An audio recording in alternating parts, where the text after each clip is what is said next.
তো ঝকঝকে, গলায় নাই শিকল, পায়ে নাই বেড়ি, হাতে নাই হাত করি, এটা আবার কি পাঠায় দিলেন? তা আল্লাহ জবাব দিবে, আমার বন্ধুর উম্মত খবরদার।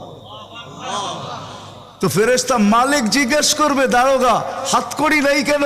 বলছে যেই হাত উঁচুতে ব্যবহার হয় ওটা হাতে হাত কড়ি লাগে না, যেই পাও মসজিদের দিকে চলে ওই পায়ে বেড়ি লাগে না, যেই কপাল আমার কুদরতি পায়ে জীবনে একবারও আমাকে পাওয়ার জন্য ঠেকায়া দিছে, সেজদা করছে, ওই চেহারা কোনোদিন কালো হয় না, গলায় কোনোদিন চিকন লাগে না, 3 জায়গায় আগুন লাগাবে না, খবরদার। চেহারায়, হাতে, পায়ে, বাকি শরীরে লাগায়া দাও।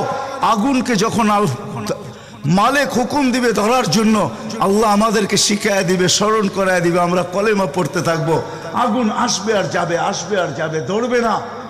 একবার, দুইবার, 3 বার হবে। মালিক কোরা চার্জ করবে, লাঠি চার্জ করবে, ধরিস না কেন? তো আগুন বলবে লাইসা লি সুলতানুন আলা মান ক্বালা লা ইলাহা ইল্লাল্লাহ।